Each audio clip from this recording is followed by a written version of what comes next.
மா, நான் ஸ்கூல் முடிச்சுட்டு வரும்போது எனக்கு டின்னருக்கு இதெல்லாம் சமைச்சு வைன்னு சொல்லிட்டு போன பையன் ஸ்கூல் முடிச்சு வீட்டுக்கு வரவே இல்லை. அவன் கூட இருந்த பையனும் காணா போயிட்டான். நாட்கள் மாசமாச்சு, மாசங்கள் வருஷங்கள் ஆயிடுச்சு. இன்னைக்கு வரைக்கும் அவங்களுக்கு என்ன நடந்துச்சுன்னே தெரியல. அது மட்டும் இல்லாம இந்த கேஸ்ல சொந்த அப்பாவே இன்வால்வ்னு ஒரு வெர்ஷன் இருக்கு. ஹாய், அனைவருக்கும் வணக்கம். Hope you guys doing good. நான் திவ்யா குமார். இந்த ஸ்டாரி நீங்கள் கேட்க போறீங்கன்னா தயவு செய்து ஸ்ட்ராங்காக இருங்க. ஏன்னா இந்த ஸ்டாரியை பற்றி ரிசர்ச் பண்ணும்போது எனக்கே பதறிடுச்சு. ஸ்கூலுக்கு போயிட்டு வரமான்னு சொல்லிட்டு போன பையன் வீட்டுக்கு வரல, எங்கேயோ தேடி, சிங்கப்பூர் ஃபுல்லாக தேடி, மலேசியா, ஜகார்த்தா, தாய்லாந்து எல்லா இடத்துலையும் தேடி இன்னைக்கு வரைக்கும் பிள்ளைய கண்டுபிடிக்கவே முடியலங்க. எனக்கு ஒரு அண்ணன் இன்பாக்ஸ் பண்ணியிருந்தாங்க, இந்த ஸ்டாரி பற்றி பேசுங்க சிஸ்டர், இவங்களை இன்னைக்கு வரைக்கும் கண்டுபிடிக்க முடியல அப்படின்னு சொல்லியிருந்தாங்க. ஸோ அந்த அண்ணன் கேட்டதுக்காக இந்த ஸ்டாரி நான் செய்கிறேன். இப்போ எல்லாரும் என் கூட 1986க்கு டைம் டிராவல் பண்ண போறீங்க. ஓகே, 14 மே 1986 நடந்த கதை தான் இந்த கதை. எங்க நடந்துச்சுன்னு பார்த்தீங்கன்னா சிங்கப்பூர்ல நடந்துச்சு. ஸ்கூலுக்கு போயிட்டு வரமா, நான் வரும்போது எனக்கு இதெல்லாம் சமைச்சு வை அப்படின்னு சொல்லிட்டு போன 12 வயசு பையன் காணாம போயிட்டாங்க. அவர் கூட ஃப்ரெண்டும் காணாம போயிட்டாங்க. இவங்க 2 பேரை இன்னைக்கு வரைக்கும் கண்டே பிடிக்க முடியல.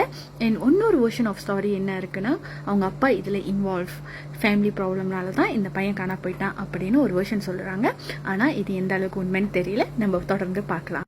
சிங்கப்பூர்ல உள்ள ஓவன் பிரைமரி ஸ்கூல்ல 1986 நடந்த கதை தான் இந்த கதை. இந்த ஸ்கூல் இப்ப இல்ல. 1998 அந்த ஸ்கூல் மூடிட்டாங்க. ஸோ நோமோ அந்த ஸ்கூல். காணாம போன 2 பிள்ளைங்களோட பேர் என்னதுன்னு பாத்தீங்கன்னா, ஃபர்ஸ்ட் உள்ள பையன் பேர் கே சின் ஆன், செகண்ட் உள்ள பையன் பேர் தோ ஹாங் வாட். ஓகே, நான் சின் அண்ட் ஹாங்னு மென்ஷன் பண்றேன். ஸோ இந்த 2 பேர் கதை தான். ஓகே, ஹாங் பாத்தீங்கன்னா ஸ்கூல்ல இருந்து ஒரு 500 மீட்டர்ஸ் டிஸ்டன்ஸ்ல உள்ள இடத்துல தான் இருக்காங்க. ஸோ எவ்ரிடே அவங்க அம்மா தான் ஸ்கூல்ல விடுவாங்க. ஸோ அன்னைக்கு காணா போன அன்னைக்கு ஹாங் அவங்க அம்மாட்ட சொல்றாரு, அம்மா இன்னைக்கு ஸ்கூலுக்கு நானே போய்க்கிறேன் என் ஃப்ரெண்ட்ஸ் கூட அப்படின்னு சொல்றாங்க. அவங்க அம்மாவுக்கு தெரியாது அதுதான் கடைசி அவரை பையனை பாக்குறதுன்னு. அதுக்கப்புறம் அவங்க அம்மாவால அந்த பையனை பார்க்கவே முடியாம போயிருச்சு. 14ஆம் தேதி மே 1986 ராஃப்லி மத்தியானம் ஒரு 12 மணி போல ஹாங் ஸ்கூலுக்கு போறாங்க. ஸோ அவங்க அம்மா கிட்ட சொல்லிட்டு அவர் போறாரு. ஸோ ஸ்கூலுக்கு போயிட்டோன்னே கேன்டீன்ல போயிட்டு பேக்கை வச்சுட்டு அவர் ஃப்ரெண்ட் சீன் அண்ணன் கூட்டிக்கிட்டு, அதாவது சீன் கூட்டிக்கிட்டு அவர் பக்கத்துல இருக்கிற கடைக்கு போறாரு. ஸோ அவர் இன்னொரு ஃப்ரெண்ட், அங்க ஸ்கூல் படிக்கிற இன்னொரு ஃப்ரெண்ட் கிளாஸ்மேட் கிட்ட, வாங் அப்படின்னு அந்த கிளாஸ்மேட் பேரு, அவங்க கிட்ட சொல்றாரு, இந்த மாதிரி நானும் சீனும் பக்கத்துல இருக்கிற கடையில போயிட்டு ஸ்வீட்ஸ் வாங்க போறோம், நீ என்ன பண்ணி எங்க பேக்கை பார்த்துக்கோ அப்படின்னு. வாங்க சரின்னு சொல்லிட்டு கேன்டீன்ல வெயிட் பண்ணி பேக்கை பார்த்துக்கிட்டு இருக்காரு. அப்புறம் பெல்லும் ரிங் பண்ணிடுச்சு, கிளாஸ்க்கு போக வேண்டிய டைம் ஆயிடுச்சு. ஸோ எப்படி இருந்தாலும் இவங்க எடுத்துக்குவாங்க கேன்டீன்லன்னு சொல்லிட்டு வாங்க கிளாஸ்க்கு போயிடுறாங்க. கிளாஸ் ஸ்டார்ட் பண்ணிருச்சு. டீச்சர்ஸ் அட்டெண்டன்ஸ் எடுக்க ஆரம்பிக்கிறாங்க. அப்ப டீச்சர் நோட் பண்றாங்க, இந்த மாதிரி சீனும் ஹாங்கும் கிளாஸ்ல இல்லைன்னு. as usual அட்டெண்டன்ஸ் எடுக்கும் போது டீச்சர் கேட்கறாங்க, இந்த மாதிரி சீன் ஹாங் கிளாஸ்க்கு வரலையா, ஸ்கூலுக்கு வரலையா அப்படின்னு கேட்கறாங்க. அப்போ வான் சொல்றாங்க, இல்ல டீச்சர் வந்தாங்க, பட் ஆனா பேக்க கேன்டீன்ல என்னை பாத்துக்க சொல்லிட்டு பக்கத்துல இருக்கிற கடையில ஸ்வீட்ஸ் வாங்க போறேன்னு போனாங்க, அதுக்கப்புறம் வரல அப்படின்னு. ஸோ டீச்சர் ஸ்டார்டிங்ல என்ன பொந்தங் பண்ணிட்டாங்களா அப்படின்னு சொன்னாலும் அவங்களுக்குள்ள ஒரு தாட். என்ன தாட்னா, இதுங்க பிரைட்டான ஸ்டூடெண்ட்ஸ் ஆச்சே, பொந்தங் பண்ண மாட்டாங்க, நல்ல பிஹேவியர்ல உள்ள ஸ்டூடெண்ட்ஸ் ஆச்சே அப்படின்னு சொல்லிட்டு உடனே டீச்சர் என்ன பண்றாங்க, அவங்க பேரண்ட்ஸ்க்கு இன்ஃபார்ம் பண்றாங்க. ஸோ அவங்க பேரண்ட்ஸும் ஸ்கூலுக்கு வந்துடுறாங்க. வாங் டீச்சர் கிட்ட சொன்ன அதே கதையை அவங்க பேரண்ட்ஸ் கிட்டே சொல்றாங்க. பேரண்ட்ஸ் பதறி போயிடுறாங்க. ஸோ பேரண்ட்ஸ் என்ன பண்றாங்க, அவங்க ஹவுசிங் ஏரியா, அந்த ஸ்கூல் சுத்தி இருக்கிற எல்லா இடத்துலயும் தரவா தேடுறாங்க.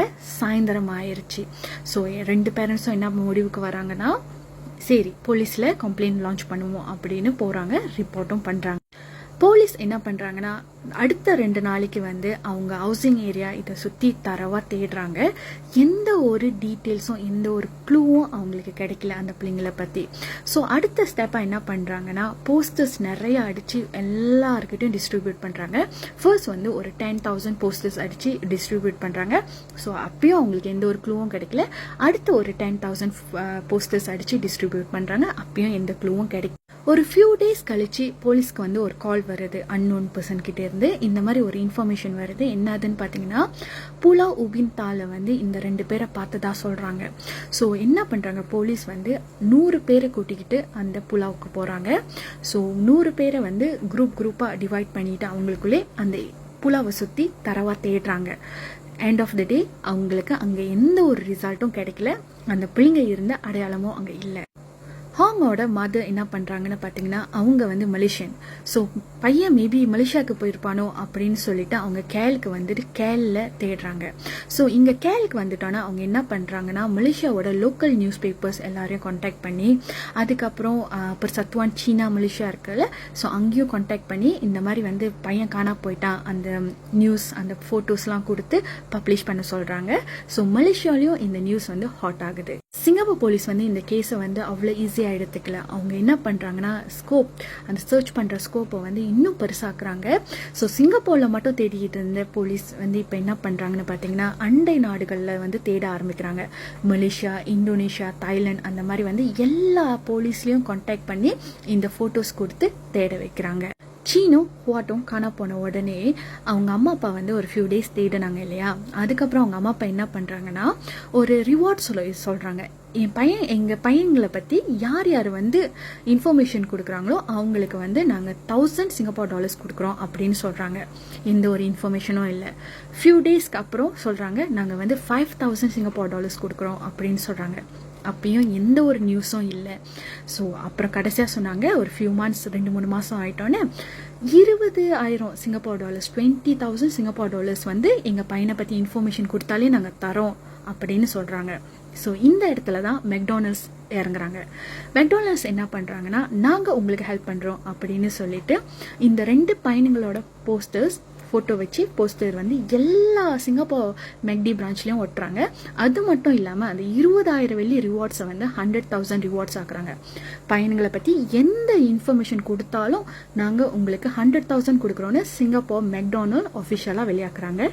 போலீஸ் வந்து ஒரு 100 பேரையாவது என்கொயரி பண்ணியிருப்பாங்க. அப்பயும் எந்த ஒரு இன்ஃபர்மேஷன், எந்த ஒரு சின்ன க்ளூ கூட கிடைக்கல.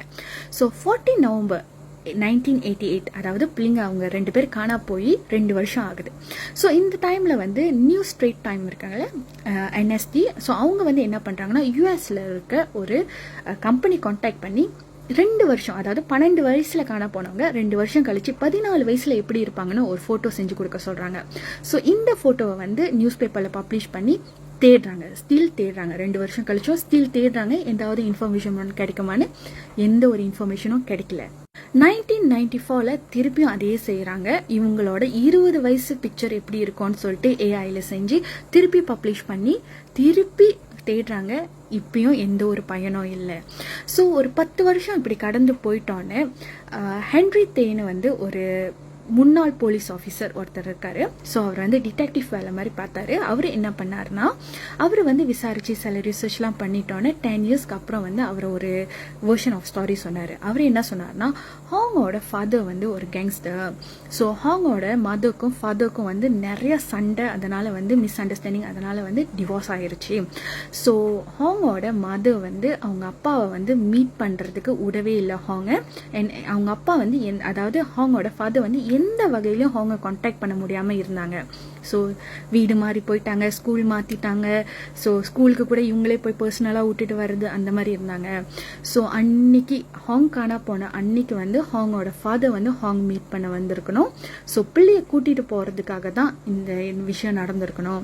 ஸோ ஹாங் கூட சீன் இருந்தனால மாட்டி போன ஒரு கதைனால ஸோ சீனியும் சேர்த்து கூட்டிகிட்டு போயிட்டாங்க அப்படின்னு ஒரு வெர்ஷன் ஆஃப் கதை இருக்குது. இன்னொரு வெர்ஷன் ஆஃப் கதை என்ன சொல்கிறாங்கன்னா, சில பேர் சொல்கிறாங்க ஹாங்கோ சீனியும் வந்து ஜோஹோருக்கு கூட்டு வந்துட்டாங்க.